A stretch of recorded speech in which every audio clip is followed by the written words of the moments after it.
Hi, good evening, everyone. Thank you for joining us for this. This is our inaugural episode, as Chris told you, of Ohio and the Revolution. As I'm sure you know, Ohio was not yet a state during the time of the Revolution, but there was plenty happening in and around what was then referred to as the Ohio country.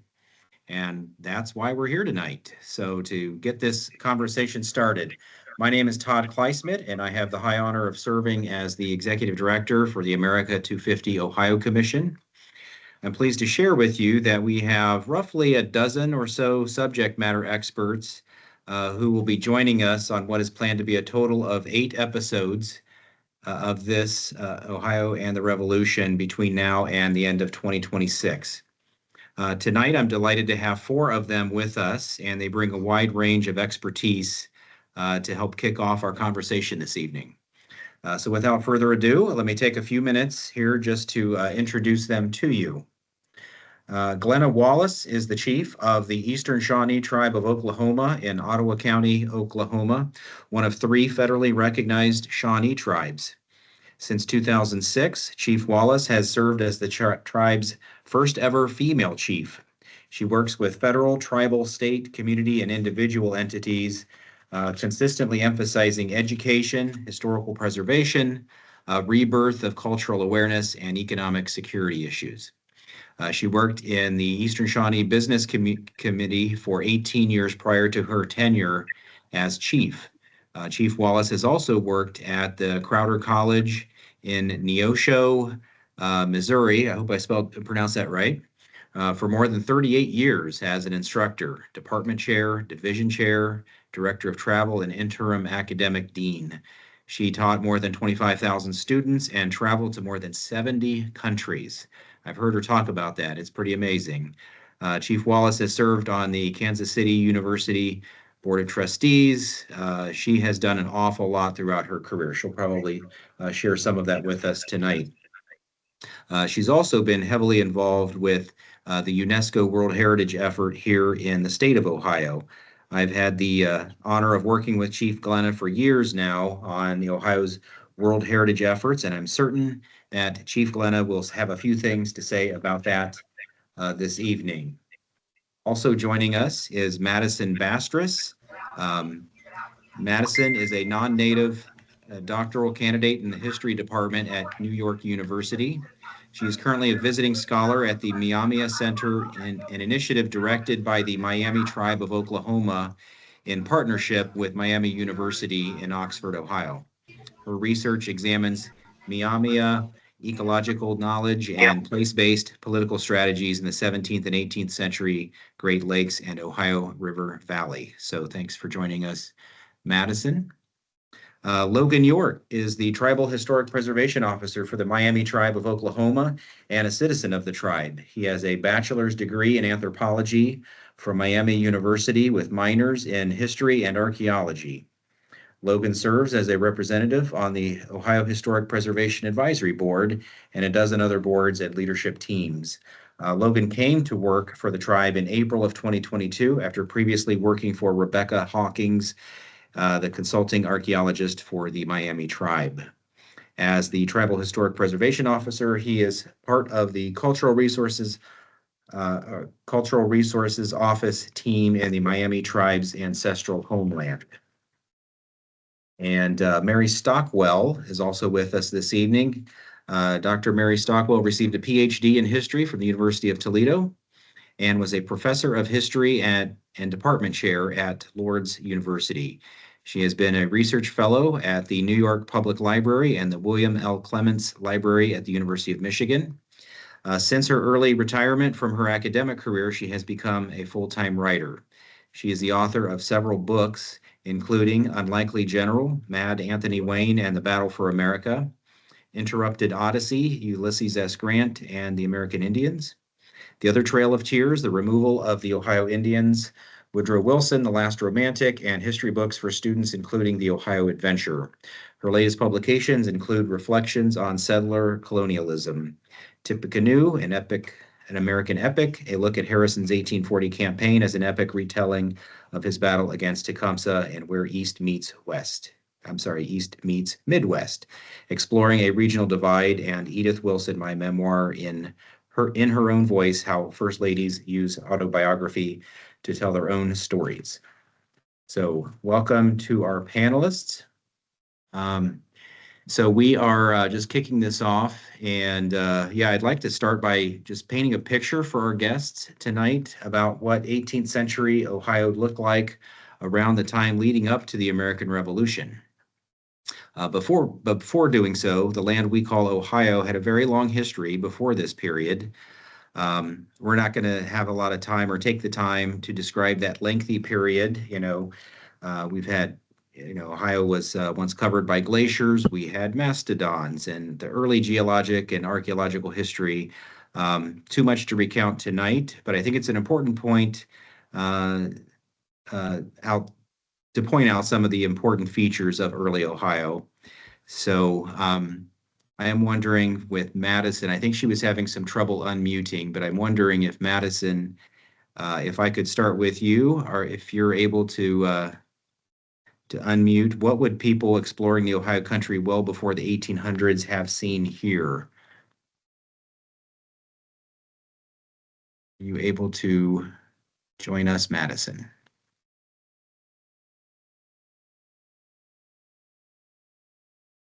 Okay, I think we're having some technical difficulties with Madison.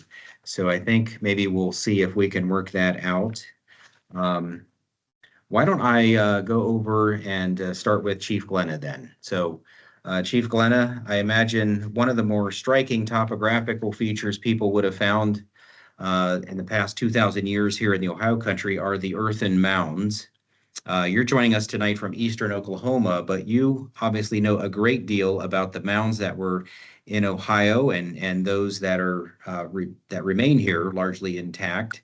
Could you share with our audience why these earthworks are important? Who do we think created them, and what do we know about the why? Chief Glenna?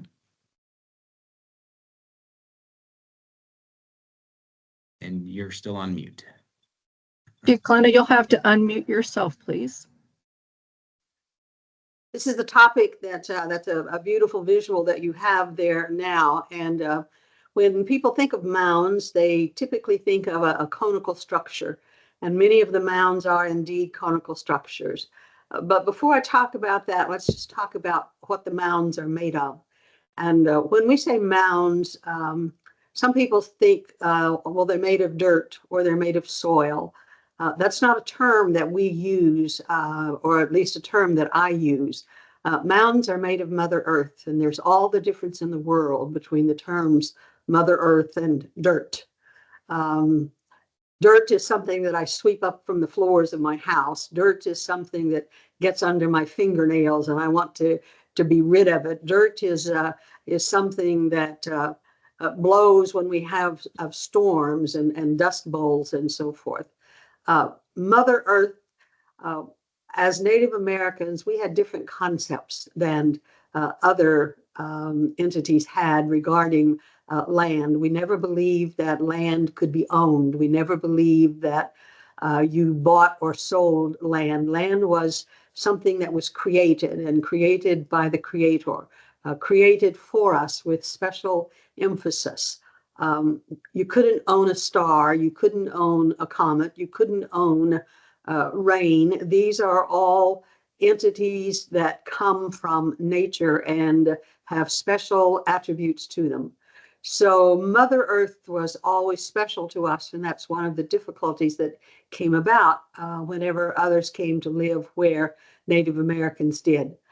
It was a place where we traveled, but it was a place for other people to come before us, after us, to share, and all to respect, respect, respect.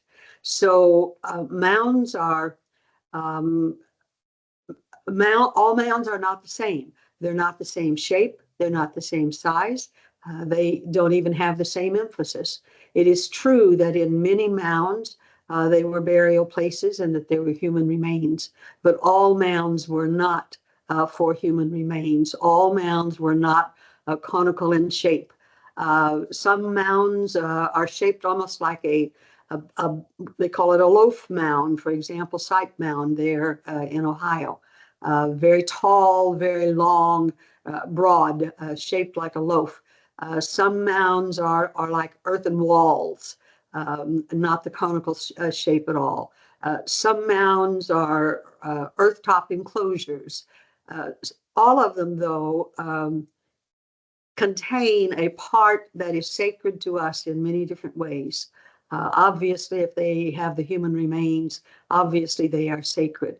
But they also, many times, mounds were built to dedicate, to remember a place that was most important to our ancestors, most important to our people. So if they were leaving that place, they may have there may have been a building, there may have been an event that was held there that was particularly important to them, and this was their way of preserving that. And so they were known to even tear down structures.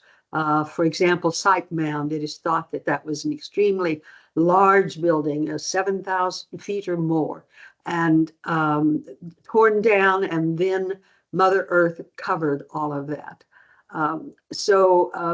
Mounds is not something that we, they were throughout Ohio. And of course, we can read many different books, and they don't all agree, but many of them agree that at one time there were more than 10,000 mounds in what is now the state of Ohio. Today, I read that that's down to less than 900. That's what got me involved and why I began to speak up when I did back in 2007, because I went to a place called Newark Earthwork Mounds and had never heard of them. And I had done research for my tribe, had done extensive research. And in that extensive research, I had read many books. I had read many articles. I had visited Ohio. I had talked with people, and never was anything mentioned except Serpent Mound and sometimes Alligator Mound. And for me to go to a place that I had no idea what that place was, and to go and walk there for the first time and see those mounds and the preservation of them, I was so touched and at first extremely happy, pleased to see them, to know that my ancestors' works had been preserved. But then I had the terrible misfortune of learning that there was a golf course on top of them. Mounds are sacred to us, and we don't walk upon them. We don't play upon them. We certainly don't golf upon them. Again, it's Mother Earth that has been brought to this place from all places in the United States, one basketful at a time. So it's not something that just happened accidentally. It's not something that happened in just one visit. It took years and trips after trips of people who willingly came to honor their culture, to honor those places, and to build those mounds of Mother Earth. That's a lengthy answer, and I don't know if I answered your question or not, Todd. That's great. Thank you. And if I'm not mistaken, I believe that you traveled to Saudi Arabia in 2023 with our colleague here, Logan York. Logan, based on what you've just heard, if we think about this early period, what do we know about how people were using the land around this time? And what should we know about what the indigenous people were doing and how they were using the land, especially here in the future state of Ohio? What are your thoughts? So right around the time of the earthworks being built, that is about the time that what we call Hopewell is really having kicked off. And what they're doing is they have started the process of really large scale gardening at this point. We don't quite call it farming in archaeology too much at this point, though it's a little bit of a semantics issue, just based on the plants they're using, because they are starting to use domesticated plants. They're just not quite the major food crops that we think of when we think of native farming. But they're also doing a lot of landscape management. So this is something that Madison was going to get into with her example or her answer. But when most people think of Native Americans and landscape management, they think hunter-gatherers living really, really closely with the land, to the point we're almost like not human beings in the way that we interact with nature. But that's not really true. We had a lot of hands-on stewardship of landscapes. Oftentimes we would use controlled burns to manage very wide swaths of land. So we know, especially around the earthworks, that we did a lot of tree clearing. We would use fire to do a lot of the underbrush, which would promote a lot of the kinds of trees that we wanted to grow in the area. And it would have created a lot of beneficial underbrush for us, whether that is food plants like blackberries, or herbaceous plants that could be used for food, or dyes like bloodroot. And these places, we're managing them on a large scale. So it's not like we're just managing the first football field around the village, but we're starting to manage the landscape in a much wider way. I've heard this theory many, many times as I've started in this career, that even our oak hickory dominated forests that we have here in Ohio very well could be man-made, or at least man-encouraged, we'll say, or human-encouraged. That we came here right as the glaciers are receding. So we've been a part of this landscape for as long as the landscape has been the way it is today. So there's a good chance that, as we've stopped using these, larger landscape management tools, especially fire, that forests are starting to get to be more maple dominated, and to actually start to get wetter than what they were before. So we're not quite sure what trend is happening there, but that is happening. And an important point that I haven't really touched on yet, when we say Hopewell, what that means, it's not a culture, it's not a tribe, it's a spreading ceremonialism or religion. So it's not just one people that are building the earthworks. It's probably many, and that it's something that is both before Hopewell and after. So it's not just something that happens in 250 years. It is something that is a long-standing Native tradition to build earthworks. Hopewell is just the most visually spectacular prior to Mississippian, very large flat-top mounds. If that sort of answers your question, I think I at least answered half of it. Wonderful. Thank you, Logan. Yeah, and I'll bet a lot of people on tonight's call probably are familiar with the World Heritage List status and what has occurred in recent years. So I guess for either Chief Glenna or for you, Logan, could one of you describe a little bit about what Ohio has achieved more recently with the ceremonial earthworks? Logan, I'll let you go first. Sorry. So that the actual UNESCO World Heritage listing, that's what you're referring to, right? Yeah, just as it speaks to the international significance of these places here in Ohio. Yeah.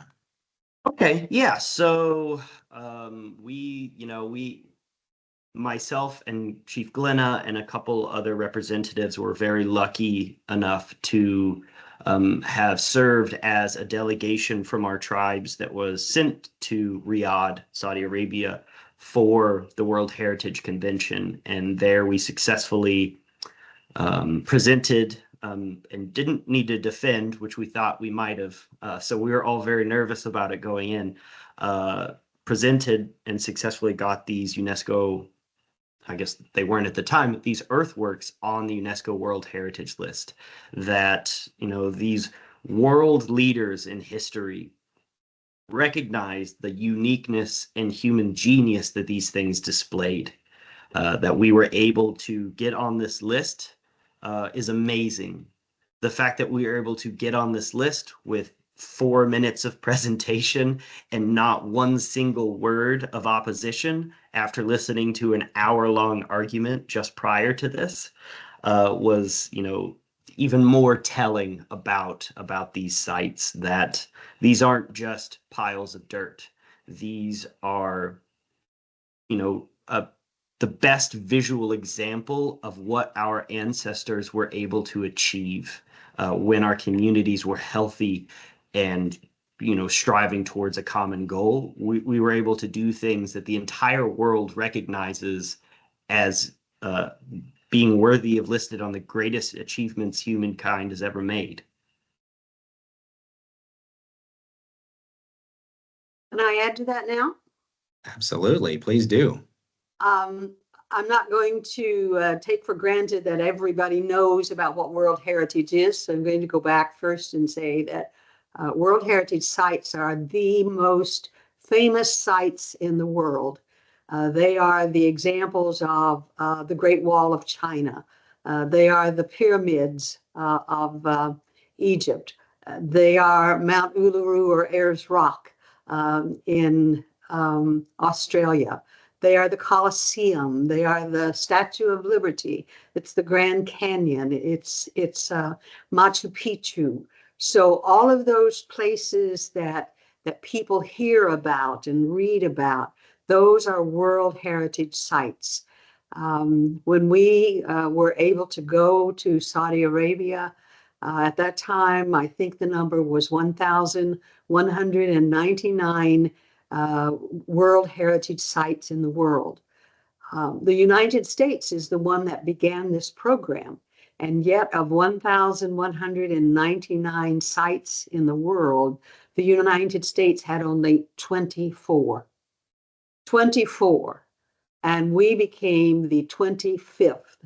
And and it's not an overnight thing. This took us several years because, as I say, my trip when I went to Ohio and went to the Newark Earthworks, that was in 2007.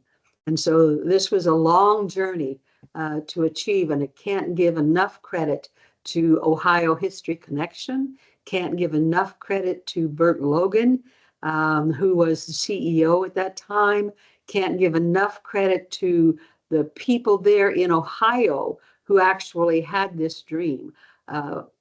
Achieving World Heritage was never my idea, so do not give me credit for that.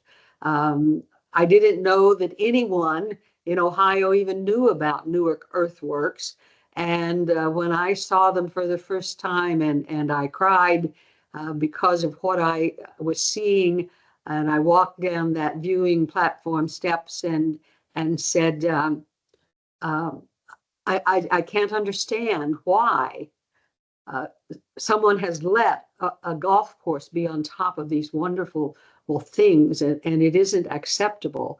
And I don't know what one voice can do about this, but I do know that I have to speak up, and I have to contact Ohio History Connection, and I have to have some dialogue with them. And that dialogue lasted then until just a couple of years ago, whenever we received that. So that's, and I then learned that there were people there in Ohio who were seeking World Heritage designation. And my first goal was simply, I need this golf course removed from this. It wasn't seek World Heritage, but Dick Shields, Marty Chatsmith, Christine Ballinger Morris, Jeff Gills, they are the ones who had this idea and the ones who were trying to work and get some momentum going. And it just took us a while to do that. But so these are the famous places in the world, and because I was privileged where I taught at college, and we were very in an area that had very little exposure to fine arts, very little exposure to minorities, that we would take our students elsewhere so that they could be exposed and learn about cultural sites and be with other people. And that's what made me be able to travel to 70 different countries. And I was the one who was organizing those trips. And it took me a while to realize that I was choosing the places where we were going because they were World Heritage Sites, and I didn't even realize that at the time. So that when I saw Newark earthworks for the first time, I knew when I looked out and saw what I saw that I was seeing something that was every bit comparable to any World Heritage Site that I had ever visited. And in fact, I truly believe superior to many of them. So to have 8 of them placed into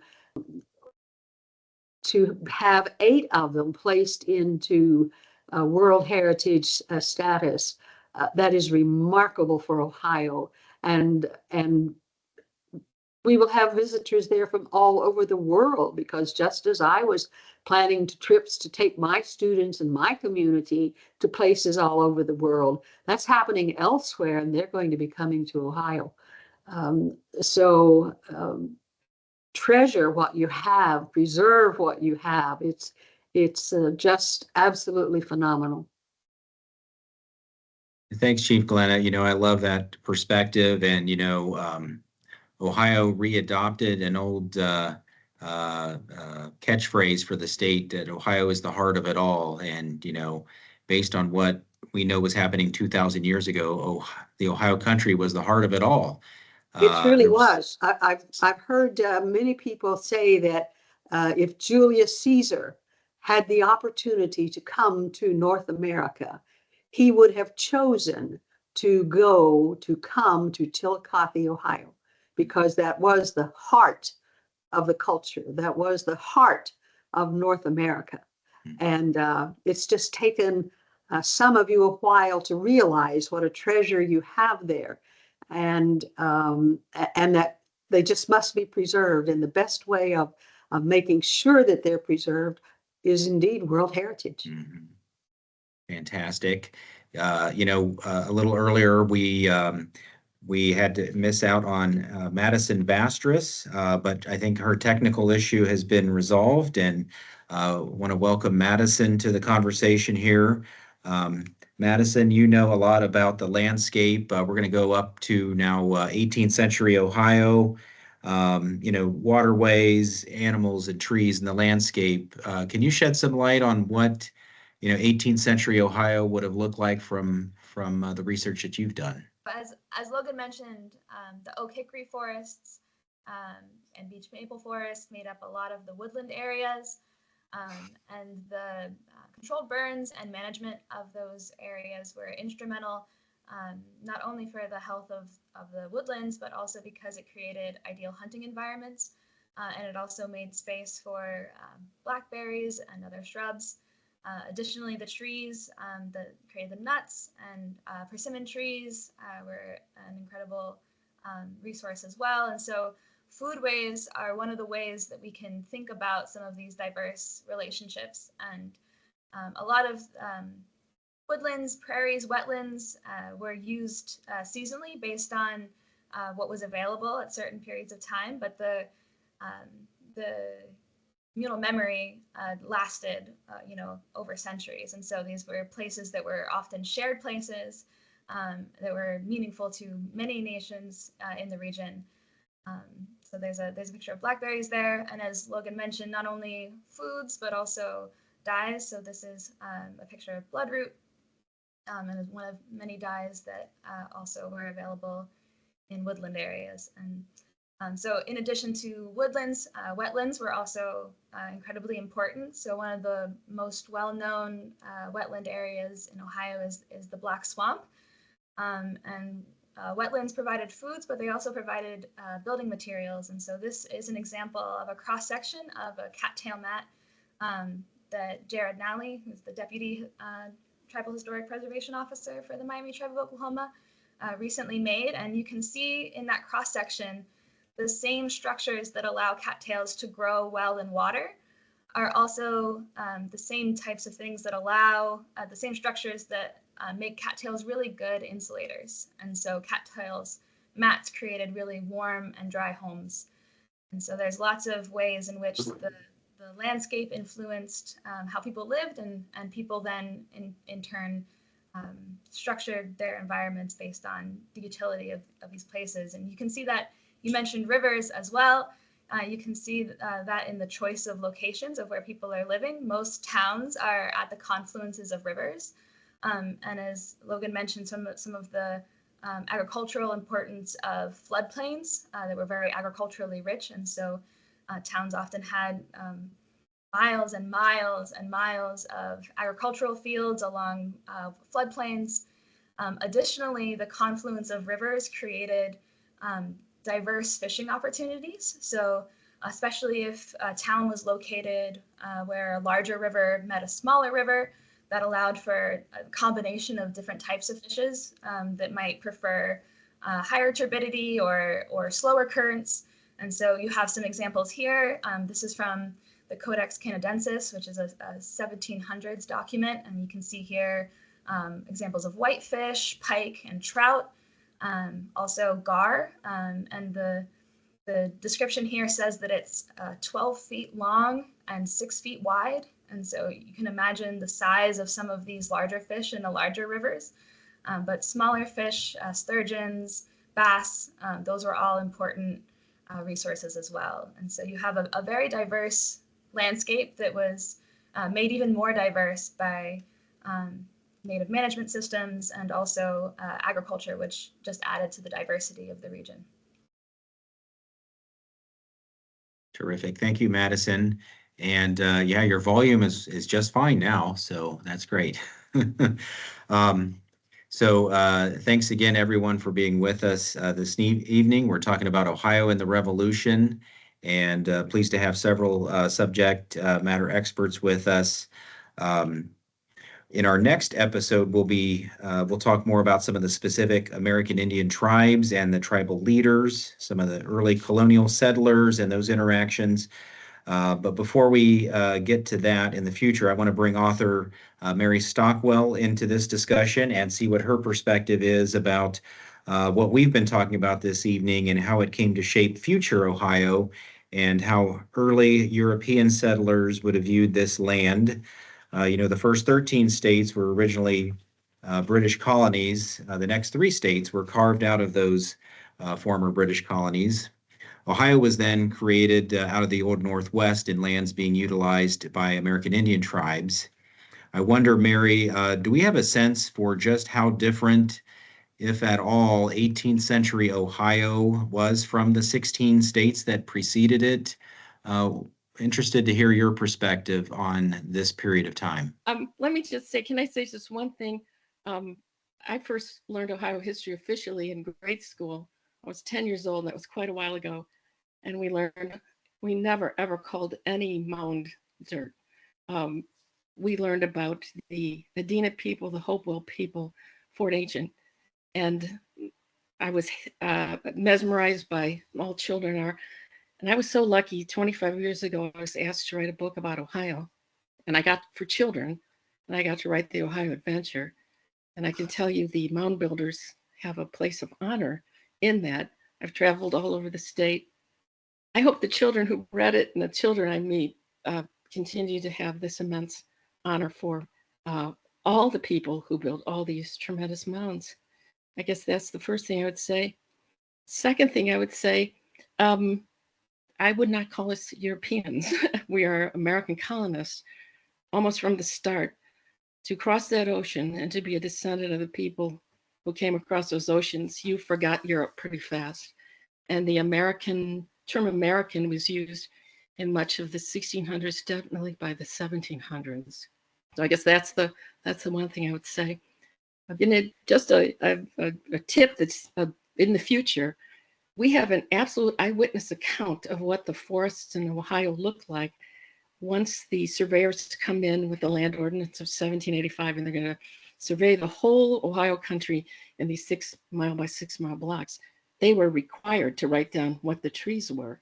They were required to keep a tree at the corner of all these townships. The records are tremendous.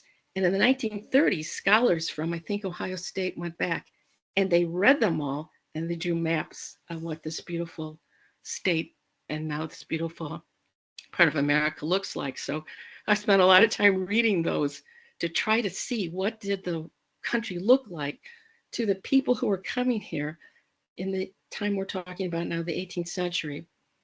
And maybe before I talk about what I think the American colonists saw, trying to reimagine it through our eyes, I would say, think of the 4 peoples who are coming to Ohio in the early 1700s. First would be the French. The French land on this continent in they landed in 1532. They found Detroit. I'm sorry, they found Quebec. And then La Salle comes in the late 1660s, and he discovers what he calls the Ohio country, this swatch of territory south of the Great Lakes and north of the Ohio River.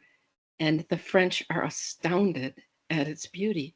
The chief talked about the heart of it all. The French saw that. They go, this is an inland empire. This is gorgeous. And many of the priests said, my God, is this Garden of Eden? Could maybe Adam and Eve weren't here, but this place has been untouched since the beginning of the world. The more they explored, they saw Ohio, the Ohio country, as a world of water. It's rivers everywhere. It's perfect for our fur trade.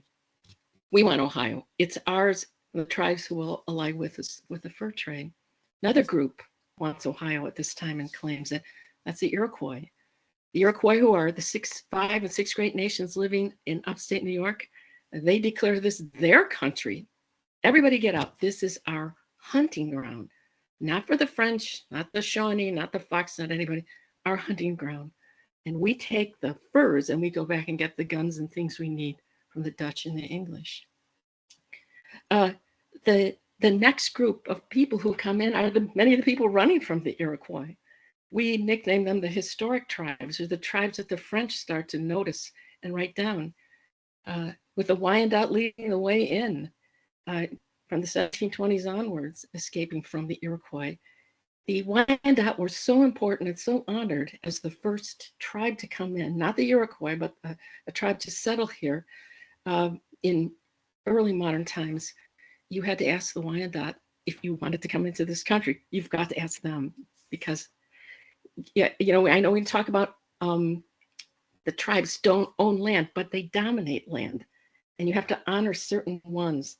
And the Wyandot give the okay for everybody to come in. They're going to keep the wampum, the history of all the tribes in Ohio. They're also going to keep all the treaties. They keep the original. They're the grandfathers of the tribe. And in the 1700s, they say, all right, the Miami, the Ottawa, the Seneca or Mingo, the Shawnee, and the Delaware, you may come and you may live in this great circle in this beautiful place. What do they see Ohio as in the 1800s, 1700s? They see it as a refuge. We're running from troubles all over the continent, and we're coming back here. I wish I had a better map. I'd have the Wyandot at 12. I'd have the Seneca at 2. I'd have the Delaware at 4, coming around the clock, the Shawnee at about 7, and the Miami at about 9, and the Ottawa up at about 11. They live in a perfect circle. And this refuge is perfect for their way of life, both as hunters and farmers. And these tribes decide we will fight to keep this refuge. So those 3 see this country and want it and see it differently. Now the American colonists. The American colonists, just like you said, Todd, most of these colonies, the 13, were founded by England between Virginia in 1607, Georgia in 1732. Almost all of them have a thing called a C2C clause in their charters. The English king said, go, once you settle, you get everything between the 2 great seas, Atlantic and Pacific. Nobody had any idea how huge this country was.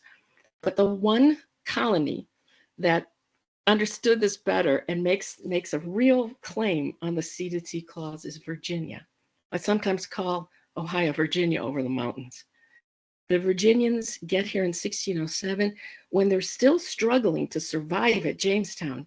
They go to the king and they write their second charter and they say, this is what we want. We want all the land, which is Virginia, West Virginia, but we want everything to the west and northwest. So they, in 1608, when they barely know even how to survive in Jamestown, lay claim to the Ohio country. And if you ever want to see this, a visual, go to Williamsburg. I love Colonial Williamsburg. Go into one of the buildings, like I'm almost certain it's in the House of Burgesses and in the Palace of the Governor. Look on the wall. You will see Virginia's view of itself. And it is, in these gorgeous maps, Virginia, what is now West Virginia, the entire Ohio country, Ohio, all the way out to what is now Illinois and Wisconsin. And it's always painted in bright pink. The Virginians figured out right away that, you're never going to find rivers to get to China through this huge continent. There is no gold and silver on the East Coast. The valuable thing is land. Land for individuals, and yes, land that you own privately. And this is a world run by kings and their nobility, and the lowest class are the people. And suddenly the people can get land for themselves. And the Virginians realize that. We think of them now as only slaveholders in the Tidewater. That's a tiny group. The Virginians begin to move up and over out of the Tidewater, west into the Piedmont, over the mountains into the Shenandoah Valley, up and over, and finally coming down in the slopes of what's now West Virginia. And when they get to the Ohio and they look out across the Ohio, they don't see rivers, they don't see refuge, they don't see hunting, they see trees. They see all the trees. And they could go in the winter, the spring, any time of year and say, that's a beech tree, that's a maple tree, whatever. And what they were looking for is they could tell by the trees they saw what soil was under it. They didn't need geologists to tell them. They didn't need soil reports to tell them. If they saw kind of the piney woods up high along that Appalachian Plateau, they go, that's not great soil, but you could have orchards there. Again, they're a farming people. You could have dairy farms, you could have cattle farms there. When they would see the oak trees, that soil was perfect for wheat. When they would go along the riverbanks and they see the beech trees, oh, this is corn country. This is the opportunity that we have had as nobodies from England and from all places in the world to own land where you can't own it anywhere else, to raise your family on that land. Yes, to buy it, to sell it, to have schools, to have towns, to have counties, to have law, to have the freedom that we now take, I think, for granted. It's really the Virginians who see it first, and they're gonna bring the other colonists up and over those mountains. And maybe the most amazing thing, I have to say, when I travel through Ohio, I think of all these people because they're alive in my memory. All of these people, I believe, are our ancestors. But when I go up and around, I just came back from Columbus to Toledo.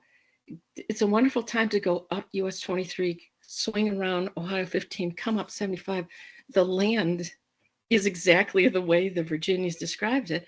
They saw the oak forest giving away to like the maple, and they said, oh, this is country for growing everything. That soil to this day is black and deep. The glaciers brought it from Canada. We have the greatest soil in the world. Again, back to what the chief said. This is a tremendous piece of land. Anybody, Julius Caesar, anybody, if they could get this black soil that starts around Columbus and goes to Iowa, they could have built an empire for themselves. And the Virginia Sea, and I think of them when I travel around Ohio, and I see not just a few places, a few farms, or some corn growing, but I see whole counties covered in corn. Again, I think of the Virginians, and they said, this is the future of Virginia. This is the future of the colonies, and eventually they're going to be the leaders of the new United States of America. George Washington came out here in 1770 as a surveyor. He wrote down 31 trees, and it's the trees show the soil, and the soil shows what farmers can grow. And farmers owning land means freedom for everyone. Maybe I guess I two things I've been thinking about, because I've been thinking about all of this. All these people are kind of looking at Ohio. The French want it, historic tribes want it, the Iroquois want it. The Virginians are going to come in first, but they will bring the Pennsylvanians and everybody in to take this country again for farming people, for people who live in a republic, for people who have the life we have now. One thing that's going to happen is that none of these people want to share this country. We are going to fight to the finish to keep this land. We might align with this group or that group, but the French want it, the tribes want it, the Iroquois want it, the Virginians want it. So the competition between them is going to be super fierce. And it's going to begin with the French and Indian War, which George Washington launches when he, as a young Virginian, comes up to the headwaters of the Ohio River and simply tells the French, get out of our country. That's a French and Indian War. And the wars are going to continue over who gets not just our end, the eastern end, which will become the state of Ohio, but who gets all of it, all the way out to the Mississippi River. And think of the wars that are coming. Pontiac's going to fight for this land. We will have Lord Dunmore's War. We'll have the American Revolution. The great chiefs that you'll be talking about next time, like Little Turtle and Blue Jacket, put together these confederations, finally culminating in Tecumseh, who puts this confederation together with the British. Ohio, we might become a state in 1803, but Ohio doesn't truly enter the United States until 1815. There's going to be a 60-year war, as everybody wants this beautiful country for themselves and themselves alone. This is not a place you want to share. And one last thing, something's interesting around the year 1720, when the Wyandotte are going to come in. Ohio for a time was empty. The Iroquois had taken control and they had pushed everybody out. Frenchmen, we will kill you if you come. Don't even come this way, Virginia. Get out, Shawnee. This is our country. They finally let go of it again around the year 1720. They had a great relationship with the traders and the government and the colony of New York. They didn't have to bring all the furs. And then it was like all these people around the edges have to have it. France wants it back. They send a guy by the name of Celeron de Bienville. He goes around and he puts lead plates in Ohio saying, this belongs to France. The tribes come in and form these great alliances with the Wyandotte as their leaders. And they're the same way. We might ally with the French, maybe some British soldiers, but this is Indian country. Whatever those colonists are stops at the Ohio River. And the Virginians won't stop. This is their country. They have claimed it since 1608. They believe they've got as much right to it as anybody else, and they will turn it into the beginning of the American Republic. We are going to fight a brutal revolution, and the Ohio country will be in it. We officially win this land in the great treaty that ends the war in 1783. The war's not over because maybe the French are gone, but we're all going to look for it. I have to say about our history as a people of the United States, it is violent and it is bloody. And it's not because we're all evil, it's because we're all good and we all want good things for ourselves. And sometimes history is a tragedy, like Aristotle said. It's not good versus evil, it's good versus good. When I study Ohio history, I want everybody to win. I want the French to get it, the Iroquois to get it, the Americans to get it. I got a lot of British in me. Maybe the British should have it and all the tribes should have it. It doesn't work out that way. A 60-year war begins for this fabulous center of the world. We will win it after the death of Tecumseh and the Treaty of Ghent. And I used to tell my students, you have it now. This is your country. You won the prize. You're the state of Ohio, the first great state out west. What will you do with it? It's up to you. And also look back and see all those people there, all your ancestors. You can't pick and choose.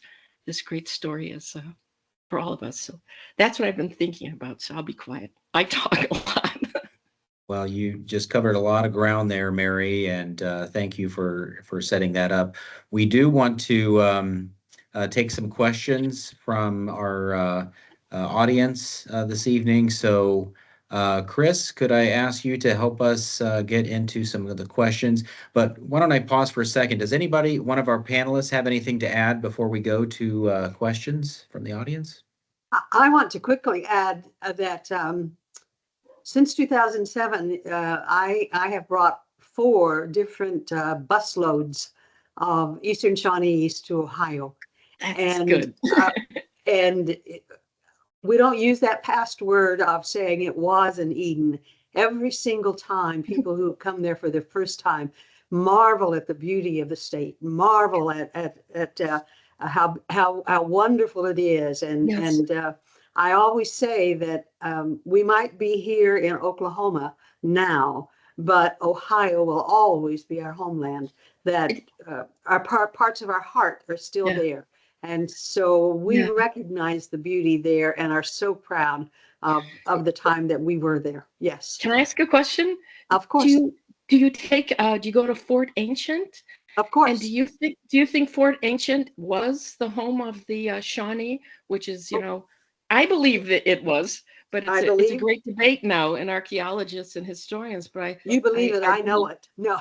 Yeah, you are the Fort Ancient people. So we are the Fort Ancient people. Yes. That's wonderful. Wait, can I say? And I think of all my. I have ancestors who were loyalists who came and fought with the British and fought against Anthony Wayne, fought with Tecumseh. But then think of all the people who are going to come after that. Generally, people who are all my ancestors were poverty-stricken immigrants. They had nothing, and they all loved Ohio as much as everyone. The Irish thought it looked like Ireland. The Poles thought it looked like Poland. They used to say we got off the train because Toledo looked like Poland. Mary, I have to share one story. Mary, I have to share one story with you that on our first trip back, it seemed that it rained every single day, and you have to place this in knowing that we were the first tribes to be removed from Ohio. The Indian Removal Act was 1830. We had to sign treaty in 1831, and in 1832, the mixed band of the Senecas and Shawnees had to walk all the way from Ohio to what is now the state of Oklahoma. And so when we went back for the first time, many of our people had never been back to Ohio. They've just heard about it. And it seemed that it rained on us every single day. And somebody made a comment about it. And I said, yes, but you have to remember it's a gentle rain. And we've had so much pain, so much hurt, that it needed to be gentle to start to gently erase the pain that we have felt from our ancestors being removed. And another, a fellow tribal citizen was standing beside me, and she said, I like to think that this rain is actually the tears of our ancestors in heaven who are crying with joy that we have come home. So we still have that love for Ohio. Can I? Oh, I have to tell you, I did the book, The Removal of the Ohio Tribes. My beautiful sister, Roberta, is my map maker. She's a brilliant digital cartographer. She drew maps of the exact path that the Shawnee took in the trips westward. She drew the Wyandotte Trail. She drew everything right now. And I tell you, there were nights when we would be working on these maps and we would be reading the eyewitness accounts of what had happened. I swear I could not sleep. I would wake up having nightmares about everything. I wish to God we could always figure out a way to all live together. And it has not been easy. Hopefully we will do better. Well, that's why I would challenge my students. You can do better in the future. You figure out how we can live in this beautiful country forever. Right. So we do have some questions. Mm-hmm. Our first question from the chat from Sarah is, are the mounds historically protected in Ohio? That will depend on which mounds we're talking about. You know, there were more mounds in the state of Ohio than anywhere else on Earth. Geographically condensed, there was tens of thousands of them that we know about. You know, I see the number of 1,000 mounds that are still existing today. I imagine that that is not close to the correct number. I imagine there's a lot more, simply because I have found mounds in the woods that nobody knew was there. And if I happened upon them, then there's more there that I'm going to find it or that have been plowed down, but that still exist for us in terms of sacredness or the archaeology that's still there. But no, on private property, they are not. Unfortunately, the laws do not necessarily protect them in the state of Ohio. Becky asks, Many are. Becky asks, how do you identify a mound?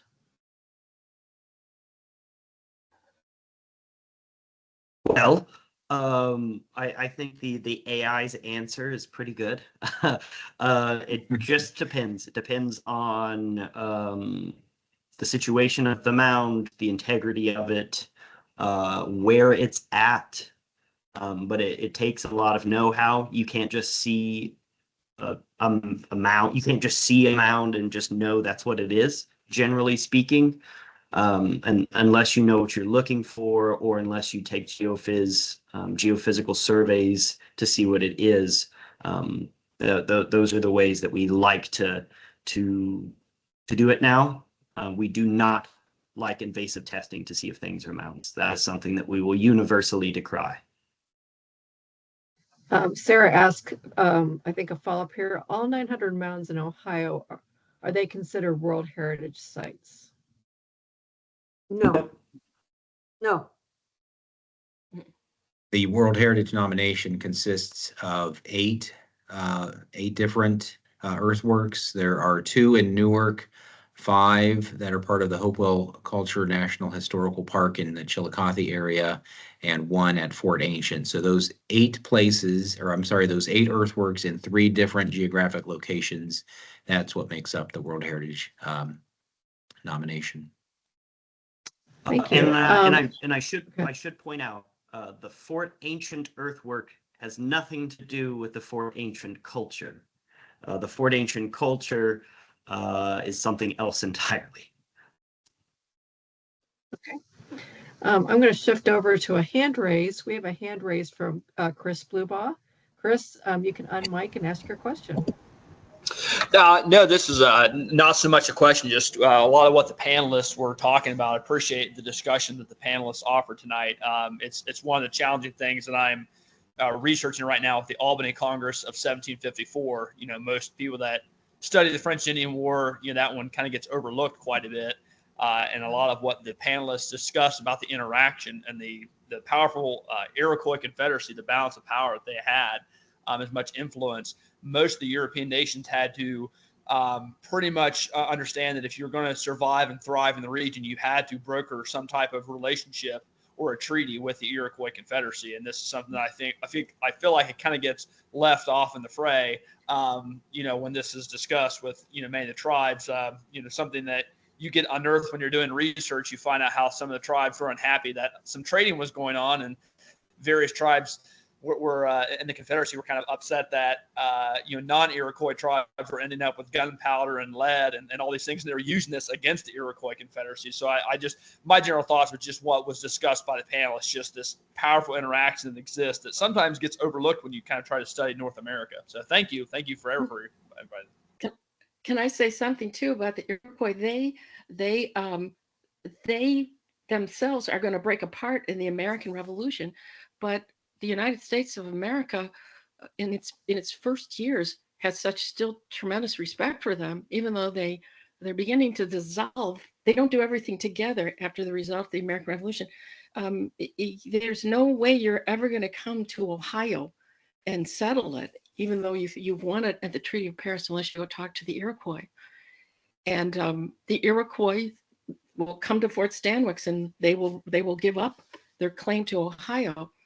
And Tecumseh, to the end of his days, just despised the Iroquois because he said they started the giving away of Ohio in these treaties because they no longer really wanted Ohio. They didn't live here at the end of the American Revolution, but they were still so honored.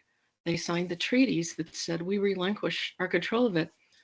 When the United States comes and tells the tribe to sign this, let's negotiate that, they would always say, but the Iroquois have let it go. And there's a tension there. The Iroquois too amazed me because I believe they, in the United States, were very much at the same point. They were truly on the brink of nation building. I don't know what would have happened if no one sailed across the Atlantic, but I would guess that the Iroquois were on the brink of building something lasting and comparable maybe to what you would see in the early nations of Europe. And I think that's something why people are thinking about the Constitution, that we copied the Iroquois. I don't think we copied them. I think we were at the same point in our development. But that's a theory I have. But I've had many Mohawk come and speak to me when I give talks, and they always say, Stockwell, at least you understand how important guns were. And the Iroquois had to get the guns. Everybody had to get the guns. And maybe that is going to force people to sign treaties they might not have otherwise. So that's, Todd's going to do this. This is going to come up in the next couple of webinars. But I love that question. A question from Robin and BK. How do Logan and Madison respond to the Ohio lands and the French, British, and colonists claiming the native lands?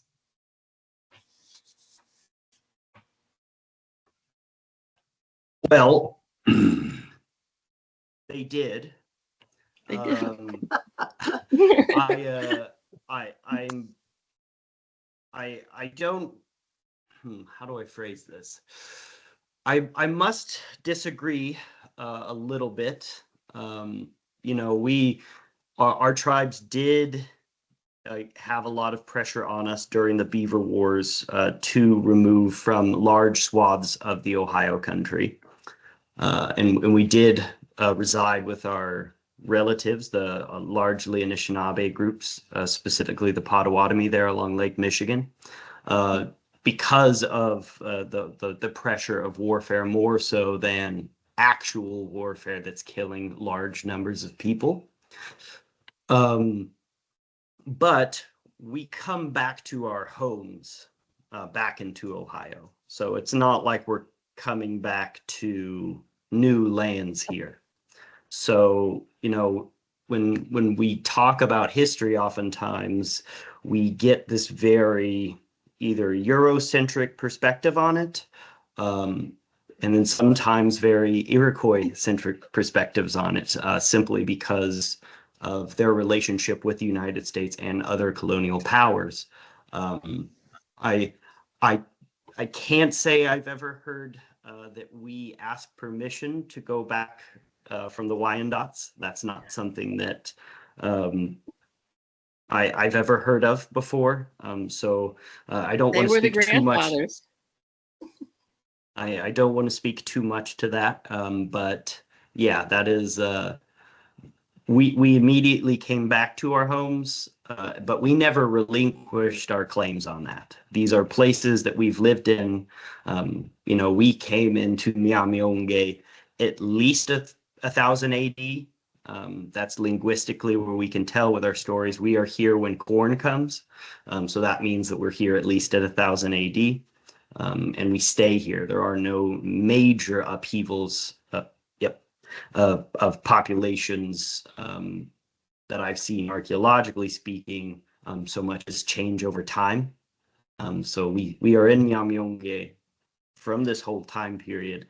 So when we are coming back home, we are not coming into this brand new country that's unclaimed. Our claims stem from the fact that these. I guess I have to. All I want to say is, you, as a historian, you trying to look at people's perspectives at any given moment, and there's a sense of racing to take this country, right as this great century, the 1700s, are beginning, there's got to be a reason why people race into this country and do not want to share and do not want to compromise. And it's just a tiny little window of time that, again, I'm working on. And I don't know. I've done I don't know. Maybe I'm part Wyandotte or something. Well, I know we're down to our last couple of minutes here. One question I think I can answer was directed to Chief Wallace. Have you had a chance to return to the Octagon Earthworks in Newark? I happen to know the answer to that. Chief Glenna, do you want to just make a quick comment about that return? You've been there a number of times now. Oh, yes. The only time that I haven't been there is January 1, whenever the Ohio History Connection resumed ownership of the place, and that it is now open every single day to people. I regret that I could not be there that day. I will be back, and I've been to Ohio many, many times. I have to confess, though, that I have never been able to walk all of the Newark earthworks, and that one is special to me because that's what began this journey that I have been on for 20 years now.